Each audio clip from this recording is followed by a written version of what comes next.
This ATEM software control is going to be the main interface between the ATEM Mini Extreme control board and the computer. And you can see here, this opens up when you start the computer all the time. So there's 4 windows or tabs to this software, and the switcher is kind of a duplication of the board itself. So you don't necessarily need to worry about any of these buttons. However, on the right panel, there's a couple columns that you may use down the road: setting presets for your layouts, establishing your super sources, generating colors, some basic, more advanced kind of controls and features of this program.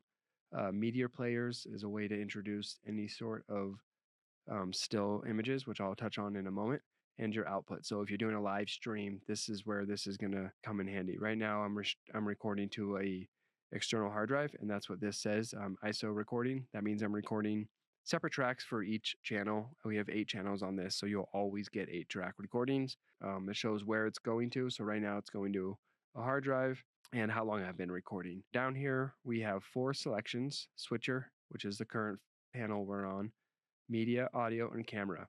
So camera we won't be using as well, because it's a way to manually control from the computer the gain, the color, the gamma, and various controls on the cameras themselves. Since we're not using Blackmagic cameras, we don't have access to these controls. Over here on the media panel is where we can introduce graphics and still images that you want to use to augment your video podcast. I already have one loaded, but just for example, I'll get rid of it there. You saw how easy that was. So all you do is find your image, and you can do that either by browsing your local library. Say you have a hard drive or a flash drive, you can find that image here. Or if you want, you can keep it on the desktop and just click it and drag it over. And here is the image. You can see it's ready to go. Just a quick view of just a neat way to introduce graphics is this panel. So over here in the audio, this is probably the most important one, because you're not going to get good audio if you don't have these certain parameters established. You see the 2 levels bouncing on the right. That's our mic 2 and our master. So currently the audio is not coming in through any of the cameras. That's what all these channels represent. It's coming in through the Rodecaster and the mics. And the way this is working is via a connection from the Rodecaster output all the way into the Blackmagic ATEM Mini input channel. And that's mic 2. I have it set here. So the reason you see these levels is because this right here is on. If I was to turn that off, so you can see there, I turned it off. You didn't hear. So you got to make sure that's on, and you can monitor your levels here. It's boosted up pretty high, but you don't want to go too much higher than that. You can go a little bit higher than that, but you don't want to go much higher depending on how loud people talk.